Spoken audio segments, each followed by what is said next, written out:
Hello viewers, welcome to my channel. Today tutorial how many problem your keyboard.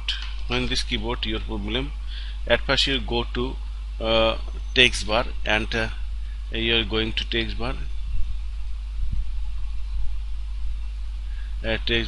and easy access your keyboard option uh, and your turn off this your any problem your keyboard. When this keyboard any problem your this any and your any key যখন অর্থাৎ আপনার কোনো কিবোর্ডে কোনো কিবোর্ডের কোনো shortcut কোনো keyboard যখন কোনো কি এনি কি যখন কাজ করবে না ঠিক তখন আপনি এখান থেকে আপনার এনি কি এখান থেকে আপনি নিতে পারবেন, অর্থাৎ এখান থেকে আপনি এনি কি নিয়ে কাজ করতে পারবেন। অর্থাৎ এখানে আপনার শর্টকাটের জন্য এনি কি আছে এবং এখান থেকে আপনি ইচ্ছা করলে আপনার ধরুন আমার কিবোর্ডে এই বারটা টেক্সট বারটা নাই, তখন আমি এখানে শিফট চেপে দিলে এই বারটা কাজ করবে।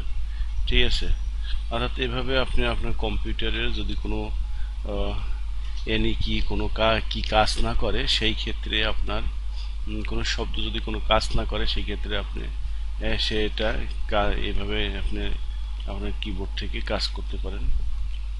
যে এইভাবে আপনি কাজ করতে পারেন শব্দে এইভাবে আপনি কাজ করতে পারেন। এটা এনি কি বাট এই যেখানে এই দুইটা এভাবে আপনি যে কোনো কম্পিউটারের সমস্যা হলে আপনি এই কাজটা করতে পারেন। How to fix the any keyboard problem with your desktop? It is easy to please subscribe my channel and when this keyboard shut down and off on. Okay, any problem your filter keyboard ইয়ার কিবোর্ডে কোনো sound করতে হলে আপনি এখানে কিবোর্ডে আপনার sound দেবে, শব্দ হবে, অর্থাৎ আপনি কিবোর্ডে যদি সাউন্ড করতে চান এইভাবে শব্দ আসবে। ওকে, ফিল্টার কিবোর্ডে ট্রায়াঙ্গেল যদি আপনি টোন আনতে চান তাহলে এখান থেকে আপনি ট্রায়াঙ্গেল টোন নিয়ে আসতে পারেন। ওকে, এখানে এই প্রত্যেকটা আপনি দেখতে পারেন স্ক্রিন কিবোর্ড, তাই এসটি কিবোর্ড যদি আপনি